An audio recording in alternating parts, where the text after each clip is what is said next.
September 25, 2024 బుధవారం. ఈరోజు మనం మదనపల్లి మార్కెట్లో టొమాటో స్టాక్ అంటే దిగుమతి రావచ్చు మనం ఈ వాళ్ళలో తెలుసుకుందామండి. నేనుతో పోల్చుకుంటే దిగుమతి తగ్గిందా లేదా పెరిగిందా వీటని వాళ్ళలో తెలుసుకుందామండి. తెలుసుకునే ముందు ఛానల్ సబ్స్క్రైబ్ చేసుకోలేదా? ఆలస్యం ఎందుకు? సబ్స్క్రైబ్ చేసుకుని అలాగే లైక్ చేయకపోతే లైక్ చేసేయండి. మీ కుడి చేతి పక్కనే సబ్స్క్రైబ్ బటన్ అయితే ఉంటుంది. సో సబ్స్క్రైబ్ చేయడం మర్చిపోతుంది, అలాగే లైక్ చేయడం మాత్రం మర్చిపోతుంది. సో ఇప్పటివరకు వచ్చిన స్టాక్ ప్రకారం మాట్లాడుకుందాము. ఒక లైక్ ఒక సబ్స్క్రైబ్ మాత్రం అయితే మర్చిపోతుంది. సో స్టాక్ ప్రకారం చూసుకుంటే మనం ముందుగా టీవీఎస్ మండి లైన్ మొత్తం మాట్లాడుకుంటే పర్వాలేదు, ఇంచుమించు సేమ్ నిన్న దిగుమతులు అయితే వచ్చాయి. పెద్దగా ఎక్కడ వేరియేషన్స్ అయితే లేవు. నిన్న ఏ విధంగా తక్కువగా వచ్చిందో ఈరోజు కూడా అదే విధంగా తక్కువగానే టీవీఎస్ మండి లైన్ మొత్తం వచ్చింది.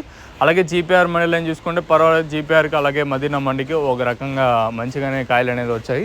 వచ్చిన వాటిల్లో పర్వాలేదు, క్వాలిటీలు కూడా ఉన్నాయి. సో ఈరోజు అంటే లేట్ అవ్వడానికి పెద్దగా ఛాన్స్ అయితే ఉండకపోవచ్చు అని నేను అనుకుంటాను, ఎందుకంటే క్వాలిటీలు స్టార్టింగ్లోనే ఉంటాయి కాబట్టి. సో ఓవరాల్గా ఇప్పుడు భాగ్యలక్ష్మి మండిని ఇంకా స్టార్ట్ అయ్యి డిఎస్ఎం మండి వరకు చూసుకున్న సేమ్ యూనివర్సిటీలో తక్కువగానే దిగుమతులు అయితే వచ్చాయండి. మరి దిగుమతులు అనేది ఎప్పుడు పెరుగుతాయి ఏమనేది మీకే తెలియాలా. మీరు చెప్తే మేము కూడా అంటే నేను కూడా తెలుసుకుంటాను.